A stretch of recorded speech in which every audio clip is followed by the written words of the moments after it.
तुम दोनों ने जो किया है उसका फल अब तुम्हें भुगतना पड़ेगा। अब तुम्हें भयंकर गरीबी सहनी पड़ेगी। दोस्तों, एक बूढ़े गिद्ध ने बताया है कि इस संसार में 4 ऐसी चीजें हैं जिन्हें मनुष्य को अपने घर से कभी समाप्त नहीं होने देना चाहिए, क्योंकि जिस घर से ये 4 चीजें समाप्त हो जाती हैं, वहां दरिद्रता केवल कुछ समय के लिए नहीं, बल्कि कई पीढ़ियों तक बनी रहती है।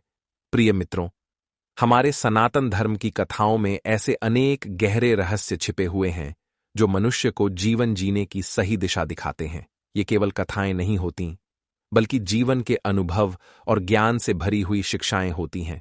आज हम आपको एक ऐसी ही अद्भुत कथा सुनाने जा रहे हैं जिसमें छिपा हुआ अद्भुत ज्ञान यदि कोई मनुष्य समझ ले तो उसका जीवन बदल सकता है।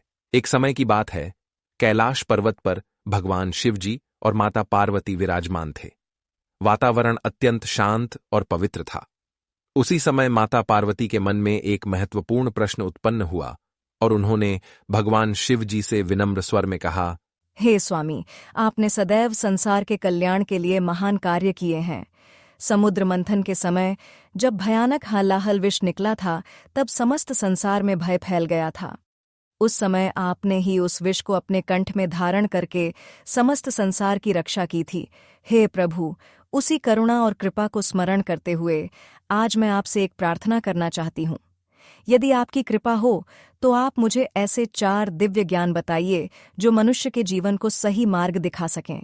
ऐसे ज्ञान जो मनुष्य को संकटों से बचा सकें और उसके घर से दरिद्रता को दूर कर सकें।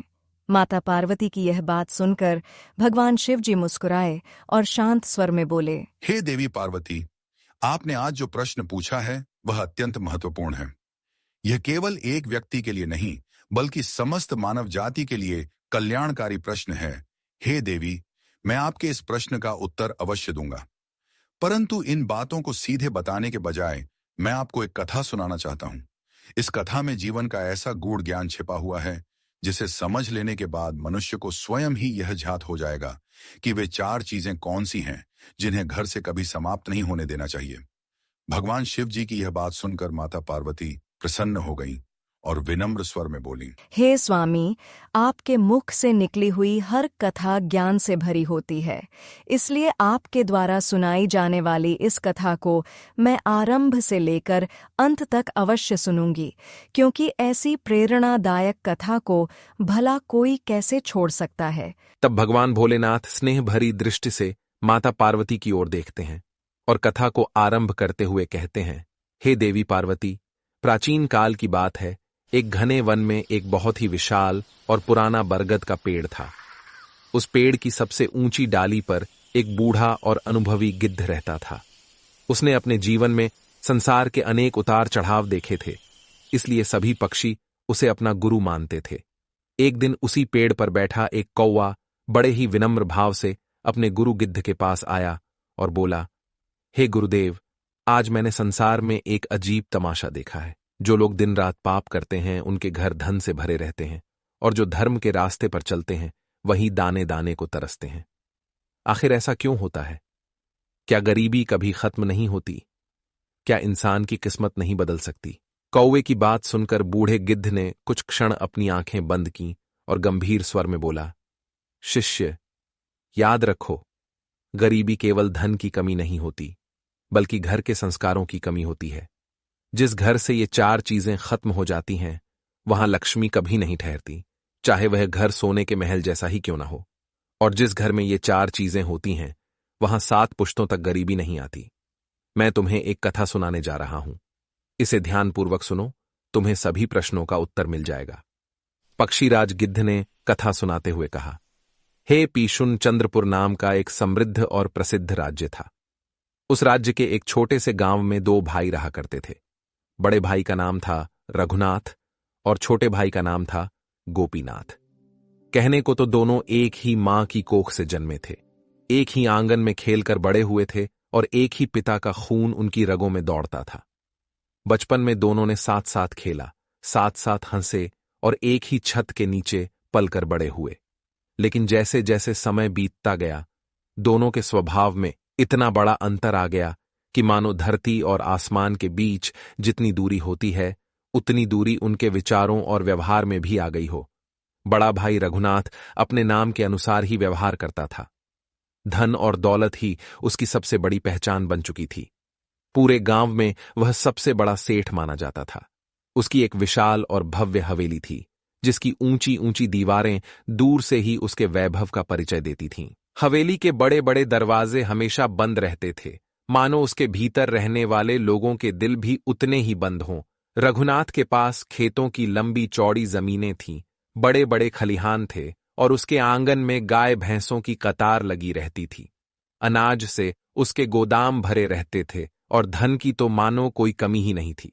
गांव के लोग उसे अमीर सेठ कहकर पुकारते थे, लेकिन अफसोस की बात यह थी कि उसके पास सब कुछ था। धन, संपत्ति, जमीन, पशु और वैभव पर अगर कुछ नहीं था तो वह था एक दयालु और करुणामय हृदय। रघुनाथ और उसकी पत्नी सुलोचना दोनों ही अत्यंत घमंडी और कंजूस स्वभाव के थे। उनकी सोच बहुत कठोर थी। वे मानते थे कि इस संसार में सबसे बड़ा भगवान यदि कोई है तो वह पैसा है।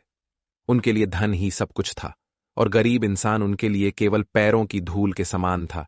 गांव में कोई भी जरूरतमंद व्यक्ति यदि उनके दरवाजे पर सहायता मांगने आ जाता तो वे उसे दुत्कार कर भगा देते। उनके मन में न तो किसी के लिए दया थी और न ही किसी के दुख को समझने की भावना। उधर दूसरी ओर उसका छोटा भाई गोपीनाथ स्वभाव से बिल्कुल विपरीत था। वह अत्यंत सरल, दयालु और भगवान का सच्चा भक्त था। उसके जीवन में न तो धन था और न ही कोई बड़ी संपत्ति, लेकिन उसके हृदय में भगवान के प्रति अटूट श्रद्धा और विश्वास था। गोपीनाथ के पास धन के नाम पर फूटी कौड़ी भी नहीं थी। वह गांव के बाहर एक टूटी फूटी झोपड़ी में अपनी पत्नी और 2 छोटे छोटे बच्चों के साथ रहता था। उसकी जिंदगी संघर्षों से भरी हुई थी, लेकिन फिर भी उसके चेहरे पर कभी शिकायत या निराशा दिखाई नहीं देती थी। गोपीनाथ दिन भर जंगल में लकड़ियां काटता और शाम को उन्हें बाजार में जाकर बेच आता, जिससे थोड़े बहुत पैसे मिलते। उसी से आधा पेट खाकर अपना और अपने परिवार का गुजारा करता था। लेकिन इतनी अधिक गरीबी और कठिनाइयों के बावजूद भी गोपीनाथ के चेहरे पर कभी शिकन तक नहीं आती थी। उसके जीवन में चाहे कितनी भी परेशानियां क्यों न आ जाएं, उसके मन में भगवान के प्रति विश्वास कभी कम नहीं हुआ। उसके छोटे से कच्चे घर में भले ही अनाज का एक दाना भी न हो, लेकिन हर शाम वह अपने आंगन में लगी पवित्र तुलसी माता के सामने दीपक अवश्य जलाता था। वह हाथ जोड़कर भगवान से प्रार्थना करता और कहता, हे प्रभु, चाहे मुझे कितनी भी कठिनाइयों का सामना करना पड़े, लेकिन मेरे मन में आपके प्रति श्रद्धा और विश्वास कभी कम न होने देना। गोपीनाथ की पत्नी सुशीला भी स्वभाव से उतनी ही दयालु और करुणामयी थी। वह सचमुच साक्षात मां अन्नपूर्णा के समान थी। घर में चाहे कितनी ही तंगी क्यों न हो, लेकिन उसके मन में दूसरों के प्रति दया और सेवा की भावना हमेशा बनी रहती थी। कई बार ऐसा होता कि घर में खाने के लिए बहुत ही कम भोजन बचता, तब वह अपने हिस्से का भोजन भी अपने बच्चों और पति को खिला देती और खुद भूखी ही सो जाती। लेकिन यदि उनके दरवाजे पर कोई भूखा कुत्ता या गाय आ जाती तो वह उसे बिना खिलाए कभी नहीं जाने देती थी, चाहे उसे अपने हिस्से की रोटी ही क्यों न देनी पड़े। लेकिन वह उस बेजुबान प्राणी को भूखा वापस नहीं भेजती थी। दोस्तों, जैसा कि आप सभी जानते हैं, इस संसार में सुख और दुख जीवन के 2 ऐसे पहलू हैं जो कभी स्थायी नहीं रहते। कभी जीवन में खुशियों की बहार आती है तो कभी दुखों का अंधेरा छा जाता है। लेकिन मनुष्य की असली परीक्षा तब होती है जब उसके जीवन में कठिन और बुरा समय आता है। उसी समय यह पता चलता है कि इंसान के भीतर धैर्य, विश्वास और साहस कितना है। उसी वर्ष एक घटना घटित हुई। इंद्रदेव धरती से रूठ गए। सावन का महीना आया, फिर भादों भी बीतने लगा, लेकिन आसमान से पानी की एक भी बूंद धरती पर नहीं गिरी। धीरे धीरे भयंकर सूखे की स्थिति पैदा हो गई। खेतों में बोई गई फसलें सूखने लगीं, धरती की नमी खत्म हो गई और हरियाली की जगह चारों ओर सूखी बंजर जमीन दिखाई देने लगी। जंगलों के पेड़ पौधे भी मुरझाने लगे, नदियां और नाले सूखने लगे और गांव के कुओं का पानी भी नीचे उतरने लगा। पूरे गांव में चिंता और भय का माहौल फैल गया। गांव के बड़े बड़े किसान, जिनके पास कभी भरपूर अनाज हुआ करता था, अब उनके माथे पर चिंता की गहरी लकीरें दिखाई देने लगीं। मित्रों, जब बड़े बड़े किसानों की ऐसी हालत हो गई थी तो उस गरीब गोपीनाथ का क्या हाल हुआ होगा। जो रोज कमाता था और रोज खाता था। जंगल की लकड़ियां भी अब सूख चुकी थीं, लेकिन उन्हें खरीदने वाला कोई नहीं था, क्योंकि लोगों के पास खाने के ही लाले पड़े थे। जब पेट भरने के लिए अनाज ही नहीं था, तो भला कोई लकड़ियां खरीदकर क्या करता। दिन बीतते गए। एक दिन बीता, फिर दूसरा दिन भी बीत गया, लेकिन गोपीनाथ के घर का चूल्हा नहीं जला। उसके छोटे छोटे बच्चे भूख से तड़पने लगे। उनकी आंखों में आंसू आ जाते और वे बार बार अपनी मां से खाने के लिए मांग करते। छोटा बेटा अपनी मां सुशीला के आंचल को पकड़कर रोने लगता और मासूमियत से कहता, मां, मुझे बहुत जोरों की भूख लगी है, कुछ तो खाने को दे दो। सुशीला की आंखों में आंसू भरे हुए थे, लेकिन फिर भी वह अपने बच्चों के सामने अपने दुख को छिपाने की कोशिश कर रही थी। वह बच्चों को थोड़ा पानी पिलाकर किसी तरह बहला देती और प्यार से कहती, बेटा, थोड़ा सब्र करो, तुम्हारे पिता कुछ न कुछ लेकर जरूर आएंगे। ईश्वर अपने भक्तों को कभी भूखा नहीं सुलाता। लेकिन मित्रों, वह तीसरा दिन भी धीरे धीरे ढल गया। जब शाम के समय गोपीनाथ खाली हाथ अपने घर लौटा, तो उसकी हिम्मत मानो पूरी तरह टूट गई। जैसे ही उसने अपनी झोपड़ी के अंदर कदम रखा, उसकी नजर अपने बच्चों पर पड़ी। भूख ने उन्हें इतना कमजोर कर दिया था कि अब उनमें रोने की ताकत भी नहीं बची थी। वे जमीन पर निढाल होकर पड़े थे, मानो शरीर में जान ही न बची हो। एक पिता के लिए इससे बड़ा दुख और क्या हो सकता है कि उसके अपने बच्चे उसकी आंखों के सामने भूख से तड़प रहे हों और वह चाहकर भी उनकी मदद न कर सके। यह दृश्य देखकर गोपीनाथ का हृदय टूट गया। वह अपनी पत्नी सुशीला के पास बैठ गया और फूट फूट कर रोने लगा। कांपती हुई आवाज में उसने कहा, सुशीला, मैं हार गया। मैं एक असफल पिता हूं। आज पूरे 3 दिन हो गए हैं और मैं अपने बच्चों के मुंह में अन्न का एक दाना भी नहीं डाल सका। आज मुझे ऐसा लग रहा है कि मेरी ईमानदारी और मेरी भक्ति सब व्यर्थ है। देखो मेरे बच्चों की यह हालत, ये मुझसे देखी नहीं जाती। सुशीला, जो एक सच्ची पतिव्रता नारी थी, उसने अपने पति के आंसू पोंछे। उसकी अपनी आंखें भी नम थीं और आवाज भी कांप रही थी, लेकिन उसने हिम्मत नहीं हारी।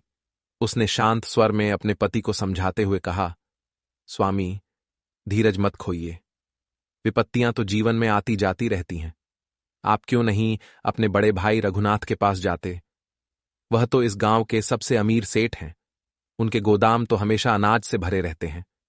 उनसे कहिए कि हम भीख नहीं मांग रहे हैं, हमें बस कुछ दिनों के लिए थोड़ा सा अनाज उधार दे दें। जब समय सुधरेगा और हालात ठीक होंगे तो हम उनकी पाई पाई चुका देंगे। आखिर वह आपके सगे भाई हैं, खून का रिश्ता है। वह आपके बच्चों को इस तरह भूख से तड़पता हुआ कैसे देख सकते हैं? गोपीनाथ का मन यह बात मानने को तैयार नहीं था। वह अपने बड़े भाई के स्वभाव को भली भांति जानता था। उसे अच्छी तरह मालूम था कि वहां से उसे सम्मान नहीं बल्कि अपमान ही मिलेगा। लेकिन जब उसने अपने बच्चों के सूखे हुए होंठ और धंसी हुई आंखें देखीं, तो उसका स्वाभिमान धीरे धीरे पिघलने लगा। एक पिता के लिए अपने बच्चों की जान से बढ़कर कुछ भी नहीं होता। बच्चों की जान बचाने के लिए एक पिता अपना सिर कहीं भी झुका सकता है। आखिरकार भारी मन से गोपीनाथ ने अपनी पत्नी से कहा, ठीक है सुशीला, अगर यही ईश्वर की मर्जी है तो मैं हाथ फैलाने भी जाऊंगा।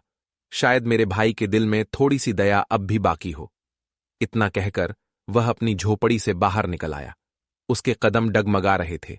यह डगमगाहट केवल कमजोरी की नहीं थी, बल्कि मन के भीतर उठ रही शर्मिंदगी की भी थी। वह गांव की पगडंडी से होता हुआ अपने भाई रघुनाथ की हवेली की ओर बढ़ने लगा। रास्ते भर उसका मन भारी होता जा रहा था।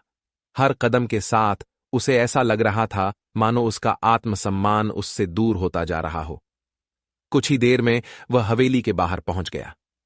वहां का दृश्य देखकर वह एक पल के लिए ठिठक गया। हवेली के बाहर आज भी रौनक लगी हुई थी। पूरे गांव में सूखा पड़ा था। लोग भूख और चिंता से व्याकुल थे, लेकिन सेठ रघुनाथ के घर में मानो किसी प्रकार की कमी ही नहीं थी। हवेली के अंदर रसोई में तरह तरह के पकवान बनाए जा रहे थे। देसी घी में बनते व्यंजनों और मसालों की सुगंध हवा में फैल रही थी। वह खुशबू इतनी तेज थी कि 3 दिन से भूखे गोपीनाथ के पेट में जोर जोर से मरोड़ उठने लगी। वह कुछ पल के लिए वहीं खड़ा रह गया। उसकी आंखों के सामने अपने भूखे बच्चों के चेहरे घूमने लगे। किसी तरह हिम्मत जुटाकर उसने कांपते हुए हाथों से हवेली का विशाल दरवाजा खटखटाया। तभी अंदर से एक कड़कती हुई आवाज आई, कौन है? ये आवाज रघुनाथ की थी। उसकी आवाज में हमेशा की तरह कठोरता और घमंड झलक रहा था। गोपीनाथ ने दरवाजे के बाहर खड़े खड़े ही धीमी और दबी हुई आवाज में कहा, भैया, मैं हूं गोपीनाथ। कुछ ही क्षणों बाद हवेली का भारी और विशाल दरवाजा चरमराहट के साथ खुला। सामने रघुनाथ खड़ा था। वह रेशमी कुर्ता पहने हुए था। गले में मोटी सोने की चेन चमक रही थी और उसके हाथों की उंगलियों में कई कीमती अंगूठियां दमक रही थीं। उसके चेहरे पर घमंड और ऐश्वर्य साफ दिखाई दे रहा था। रघुनाथ ने अपनी तेज नजरों से गोपीनाथ को सिर से पांव तक देखा। फटे हुए कपड़े, धूल और पसीने से सना हुआ शरीर, कमजोरी से झुका हुआ कंधा और भूख से पिचका हुआ चेहरा देखकर उसके चेहरे पर घृणा के भाव आ गए। उसकी नाक ऐसे सिकुड़ गई जैसे उसने किसी गंदी चीज को देख लिया हो। उसने तिरस्कार भरे स्वर में कहा, अरे, तू यहां इस वक्त क्या करने आया है? मेरे पास मत आना। अभी अभी नहाकर पूजा करके उठा हूं। तेरी परछाई भी अगर मुझ पर पड़ गई तो मैं अपवित्र हो जाऊंगा। रघुनाथ के इन शब्दों ने गोपीनाथ के दिल को भीतर तक चीर दिया। उसकी आंखों में आंसू भर आए, लेकिन उसने उन्हें बाहर नहीं आने दिया। उसने अपने आंसुओं को जैसे तैसे रोक लिया, क्योंकि वह जानता था कि अगर वह कमजोर पड़ गया तो शायद अपने बच्चों के लिए अनाज मांगने की हिम्मत भी खो देगा। वह वहीं खड़ा रहा, दोनों हाथ जोड़ लिए और बहुत विनम्र स्वर में बोला, भैया, मैं आपको परेशान करने नहीं आया हूं, लेकिन आज मजबूरी मेरे दरवाजे पर मौत बनकर खड़ी है। पिछले 3 दिनों से मेरे घर का चूल्हा नहीं जला है। मेरे छोटे छोटे बच्चे भूख से तड़प रहे हैं। इतना कहते हुए उसकी आवाज धीरे धीरे भर्रा गई। उसने अपने आंसू पोंछे और फिर बोला, गांव में भयानक अकाल पड़ा हुआ है। कहीं कोई काम नहीं मिल रहा। जंगल सूख गए हैं, लकड़ियां बिक नहीं रहीं। मैं सुबह से शाम तक भटकता हूं, लेकिन खाली हाथ ही घर लौटना पड़ता है। आप तो सामर्थ हैं भैया। आपके पास भगवान का दिया सब कुछ है। आपके गोदाम अनाज से भरे पड़े हैं। मैं आपसे भीख नहीं मांग रहा हूं, बस थोड़े से अनाज की मदद मांग रहा हूं। आप मुझे थोड़ा सा अनाज उधार दे दीजिए। मैं आपको वचन देता हूं कि जैसे ही हालात सुधरेंगे, मैं मजदूरी करके आपका एक एक दाना चुका दूंगा। चाहे मुझे दिन रात मेहनत करनी पड़े, लेकिन आपका कर्ज जरूर उतार दूंगा। इतना कहते कहते गोपीनाथ की आंखों के सामने अपने बच्चों के भूखे चेहरे घूमने लगे। उसकी आवाज कांपने लगी और उसने दोनों हाथ और भी मजबूती से जोड़ लिए। मेरे बच्चों की जान बचा लीजिए भैया। गोपीनाथ की बात सुनकर रघुनाथ जोर से ठहाका मारकर हंस पड़ा। उसकी हंसी में भाई के लिए जरा भी दया नहीं थी, बल्कि उसमें घमंड और क्रूरता साफ झलक रही थी। वह ऐसे हंस रहा था मानो किसी की पीड़ा उसके लिए कोई मजाक हो। उसकी आंखों में तिरस्कार था और चेहरे पर अहंकार की रेखाएं साफ दिखाई दे रही थीं। उसने पीछे मुड़कर ऊंची आवाज में अपनी पत्नी को पुकारा, अरे सुलोचना, सुनती हो? जरा बाहर तो आओ। देखो आज हमारे दरवाजे पर कौन आया है। मेरा बड़ा धर्मात्मा और भगवान का भक्त भाई आया है। रघुनाथ की आवाज सुनकर कुछ ही क्षणों में सुलोचना भी दरवाजे पर आ गई। वह महंगे रेशमी वस्त्रों में सजी हुई थी और उसके शरीर पर सोने चांदी के गहने चमक रहे थे। जैसे ही उसकी नजर गोपीनाथ पर पड़ी, उसने उसे सिर से पांव तक घृणा भरी नजरों से देखा। फटे हुए कपड़े, धूल से सना शरीर और भूख से कमजोर चेहरा देखकर उसके होंठ तिरस्कार से मुड़ गए। रघुनाथ ने व्यंग्य करते हुए कहा, देखो तो जरा, यह वही है जो हमेशा भगवान भगवान करता रहता था। हर समय बड़ी बड़ी बातें करता था कि भगवान सब देखते हैं और भगवान सबका भला करते हैं। आज जब इसके भगवान ने इसे खाने को कुछ नहीं दिया, तो यह मेरे पास भीख मांगने चला आया है। सुलोचना ने भी कटाक्ष करते हुए कहा, अरे देवर जी, जब काम करने की उम्र थी तब तो आप माला जप रहे थे और भगवान का गुणगान कर रहे थे। उस समय आपको मेहनत करने की फुर्सत ही नहीं थी। अब जब पेट पर लात पड़ी है और भूख ने मजबूर कर दिया है, तब आपको भाई की याद आ गई। हमारे पास कोई फालतू अनाज नहीं है जो हम खैरात में बांटते फिरें। अकाल सिर्फ तुम्हारे घर में नहीं पड़ा है, पूरे गांव में पड़ा है। इसलिए बेहतर यही होगा कि तुम यहां से चले जाओ और कहीं और जाकर मांगो। सुलोचना के शब्द तीर की तरह गोपीनाथ के हृदय में चुभ रहे थे। फिर भी उसने अपने आंसुओं को रोक लिया। उसने दोनों हाथ जोड़ लिए और विनम्र स्वर में बोला, भाभी जी, आप तो मां समान होती हैं। आप तो जानती हैं कि बच्चों की भूख क्या होती है। मैं अपने लिए कुछ नहीं मांग रहा हूं। मुझे अपने लिए रोटी का एक टुकड़ा भी नहीं चाहिए। मुझे तो बस मेरे मासूम बच्चों के लिए मुट्ठी भर आटा दे दीजिए। 3 दिनों से उन्होंने कुछ नहीं खाया है। अगर आज भी उन्हें कुछ खाने को नहीं मिला तो वे भूख से मर जाएंगे। इतना कहते कहते उसकी आंखों के सामने अपने बच्चों के कमजोर चेहरे घूमने लगे। उसका गला भर आया और उसकी आंखों से आंसू बहने लगे। वह रोते रोते रघुनाथ के पैरों में गिरने ही वाला था कि रघुनाथ ने घृणा से उसे जोर की ठोकर मार दी। गोपीनाथ लड़खड़ाकर पीछे की ओर जा गिरा और मिट्टी में लुढ़क गया। कुछ क्षणों तक वह वहीं जमीन पर पड़ा रहा, मानो उसके शरीर की सारी ताकत खत्म हो गई हो। रघुनाथ क्रोध से चिल्लाया, निकल जा मेरी हवेली से। खबरदार जो दोबारा यहां कदम रखा। अगर तेरे बच्चे भूख से मर रहे हैं तो इसमें मेरा क्या दोष है? ये तेरे पिछले जन्मों के पाप होंगे जो तुझे ऐसी गरीबी मिली है, उसने और भी कठोर स्वर में कहा। और सुन, अपनी यह मनहूस शक्ल दोबारा मुझे मत दिखाना। अगर फिर कभी इस हवेली के आसपास भी नजर आया तो डंडे मरवाकर तुझे गांव से बाहर निकलवा दूंगा। इतना कहकर उसने गुस्से से हवेली का विशाल दरवाजा जोर से बंद कर दिया। मित्रों, जरा कल्पना कीजिए उस क्षण गोपीनाथ के दिल पर क्या बीत रही होगी। जिस भाई के साथ उसने बचपन की अनगिनत यादें बांटी थीं, जिसके साथ एक ही आंगन में खेलते हुए बड़ा हुआ था, आज उसी भाई ने उसे सबके सामने ठोकर मारकर भगा दिया। गोपीनाथ धीरे धीरे जमीन से उठा। उसके फटे पुराने कपड़ों पर मिट्टी लग गई थी। उसने कांपते हाथों से अपने कपड़ों की धूल झाड़ी। उसके शरीर पर ठोकर की वजह से चोट भी लगी थी, लेकिन सच तो यह था कि शरीर की चोट से कहीं अधिक उसकी आत्मा घायल हो चुकी थी। अपमान का वह घाव बहुत गहरा था। हवेली का भारी दरवाजा अब भी बंद था, लेकिन उस बंद दरवाजे के पीछे से उसे अपने भाई और भाभी की हंसी साफ सुनाई दे रही थी। वे दोनों उसकी लाचारी पर हंस रहे थे। वह हंसी उसके कानों में ऐसे चुभ रही थी जैसे कोई तेज नुकीला तीर उसके दिल में बार बार उतर रहा हो। कुछ देर पहले तक उसकी आंखों से आंसू बह रहे थे, लेकिन अब उसकी आंखें सूख चुकी थीं। उनमें आंसुओं की जगह एक अजीब सा सूनापन भर गया था। वह समझ ही नहीं पा रहा था कि अब वह अपने घर जाकर अपनी पत्नी सुशीला को क्या जवाब देगा। क्या कहेगा कि उसका अपना सगा भाई उसे इंसान समझने के बजाय जानवर से भी बदतर समझता है। उसका हृदय भारी हो गया और वह भारी कदमों के साथ वहां से मुड़ा और धीरे धीरे गांव की पगडंडी की ओर चलने लगा। लेकिन कुछ ही कदम चलने के बाद उसके पैर अपने आप गांव की ओर जाने के बजाय जंगल की दिशा में मुड़ गए। वह घर नहीं जाना चाहता था, क्योंकि उसके पास अपने बच्चों के मासूम सवालों का कोई जवाब नहीं था। वह चुपचाप चलता रहा। शाम का अंधेरा धीरे धीरे फैलने लगा था। चारों ओर सन्नाटा छाने लगा था और दूर दूर तक सूखे पेड़ों की परछाइयां दिखाई दे रही थीं। चलते चलते वह गांव के बाहर स्थित एक घने जंगल में पहुंच गया।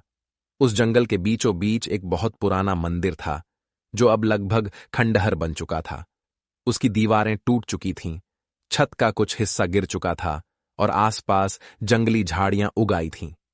गांव के लोग कहते थे कि उस मंदिर में अब कोई देवता नहीं रहता, इसलिए वहां कोई जाता भी नहीं था। लेकिन उस समय गोपीनाथ के पास अब कोई सहारा नहीं बचा था। उसका दिल इतना टूट चुका था कि उसे समझ नहीं आ रहा था कि वह जाए तो कहां जाए। थका हुआ, टूटा हुआ और निराश गोपीनाथ धीरे धीरे उस खंडहर बने मंदिर की ओर बढ़ा और आखिरकार मंदिर की टूटी हुई सीढ़ियों पर आकर बैठ गया और आसमान की तरफ देखकर चीखा, हे प्रभु, हे दीनानाथ, क्या यही तेरा न्याय है? जो अधर्मी हैं, जो क्रूर हैं, जिनके दिलों में दया का नाम तक नहीं है, उनके घरों में तूने धन की वर्षा कर दी है।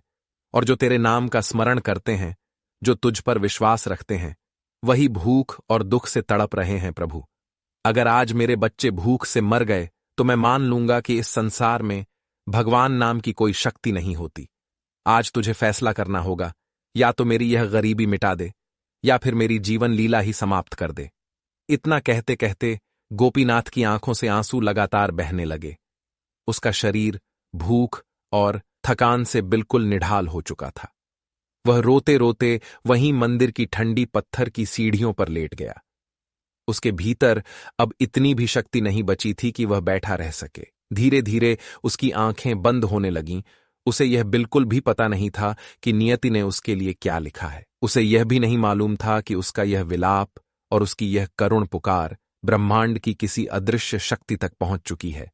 एक ऐसी शक्ति जो उसकी और उसके भाई रघुनाथ की किस्मत को हमेशा के लिए बदलने वाली थी। रात अब बहुत गहरी हो चुकी थी।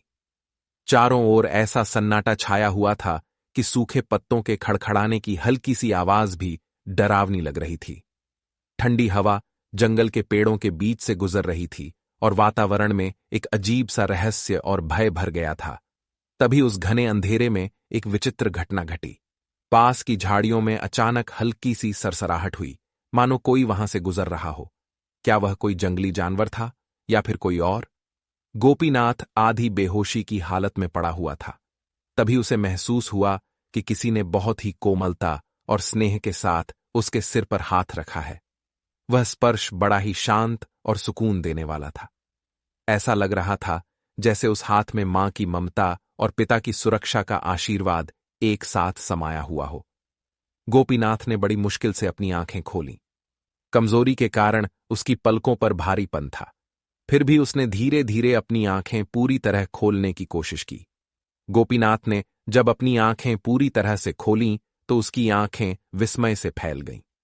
उसके सामने कोई साधारण मनुष्य नहीं, बल्कि दिव्य तेज से ओतप्रोत एक महात्मा खड़े थे। उनके मुखमंडल पर सूर्य जैसा तेज था और उनकी आंखों में चंद्रमा जैसी शीतलता झलक रही थी। उन्होंने गेरुआ वस्त्र धारण कर रखा था और उनके हाथ में एक कमंडल था। उनका व्यक्तित्व इतना शांत और प्रभावशाली था कि गोपीनाथ के मन में अचानक एक अद्भुत शांति उतर आई। महात्मा ने मंद मंद मुस्कुराते हुए कोमल स्वर में कहा, उठो वत्स गोपीनाथ, तुम्हारे सब्र और तुम्हारी भक्ति को देखकर मैं प्रसन्न हुआ हूं।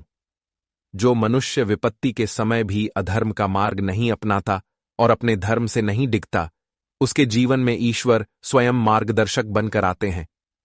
तुम अपने भाई के व्यवहार से दुखी मत हो। उसने तुम्हें ठोकर नहीं मारी है, बल्कि उसी ठोकर ने तुम्हारी सोई हुई किस्मत को जगाया है। यह सुनते ही गोपीनाथ की आंखों से आंसुओं की धारा बहने लगी। वह तुरंत उठकर महात्मा के चरणों में गिर पड़ा और रोते हुए बोला, महाराज, मुझे धन नहीं चाहिए, मुझे महल नहीं चाहिए, मैं कोई बड़ा आदमी बनना भी नहीं चाहता। बस मेरे बच्चों की भूख मिट जाए, इतना आशीर्वाद दे दीजिए। मेरे मासूम बच्चे कई दिनों से भूखे हैं। मैं उनकी पीड़ा अब और नहीं देख सकता। महात्मा ने करुणा भरी दृष्टि से उसकी ओर देखा। फिर उन्होंने धीरे से अपनी झोली में हाथ डाला और उसमें से एक छोटी सी पुरानी मिट्टी की हांडी निकाली। वह देखने में साधारण थी, लेकिन उसमें से एक अनोखी दिव्यता का आभास हो रहा था। महात्मा ने वह हांडी गोपीनाथ के हाथों में रख दी और शांत स्वर में कहा, हे वत्स, यह कोई साधारण हांडी नहीं है, यह अक्षय पात्र है। जब तक तुम्हारे हृदय में सेवा और करुणा का भाव रहेगा, जब तक तुम्हारे द्वार से कोई भी भूखा खाली नहीं लौटेगा, तब तक यह हांडी खाली नहीं होगी। इसमें से तुम जितना अन्न निकालोगे, यह उतनी ही भरती चली जाएगी। जाओ, अब तुम अपने परिवार का पालन करो और अपने गांव के भूखे लोगों की सेवा करो। यही तुम्हारी सच्ची भक्ति होगी। इतना कहकर महात्मा जैसे अचानक प्रकट हुए थे, वैसे ही एक क्षण में अंतर्धान हो गए। ऐसा लगा मानो हवा का कोई शांत झोंका आया हो और फिर धीरे से कहीं विलीन हो गया हो। कुछ क्षण तक गोपीनाथ वहीं स्तब्ध खड़ा रहा। फिर उसने उस हांडी को अपने सीने से कसकर लगा लिया। उसके चेहरे पर आशा की एक नई किरण चमक उठी। वह खुशी और उत्साह से लगभग पागलों की तरह दौड़ते हुए अपने घर की ओर भागने लगा। जब वह अपनी झोपड़ी के पास पहुंचा और अंदर गया, तो उसने देखा कि सुशीला अपने बच्चों को किसी तरह सुलाने की कोशिश कर रही है, लेकिन भूख के कारण बच्चे बार बार जाग जाते थे। तभी गोपीनाथ ने उत्साह भरी आवाज में कहा, सुशीला उठो, देखो भगवान ने हमारी सुन ली। उसकी आंखों में लंबे समय बाद आशा की चमक दिखाई दे रही थी। सुशीला ने आश्चर्य से उसकी ओर देखा, क्योंकि अभी कुछ समय पहले तक वह निराश और टूटा हुआ घर से गया था। गोपीनाथ ने धीरे से वह छोटी सी हांडी जमीन पर रखी। फिर उसने दोनों हाथ जोड़कर भगवान का स्मरण किया और मन ही मन उस दिव्य महात्मा को प्रणाम किया जिन्होंने उस पर कृपा की थी। जैसे ही उसने श्रद्धा से उस हांडी की ओर देखा, अचानक एक अद्भुत घटना घटी। देखते ही देखते उस छोटी सी साधारण मिट्टी की हांडी से गर्मागर्म भोजन की सुगंध फैलने लगी। ऐसा लग रहा था जैसे किसी बड़े रसोई घर में स्वादिष्ट भोजन पक रहा हो। वह खुशबू पूरी झोपड़ी में फैल गई। गोपीनाथ ने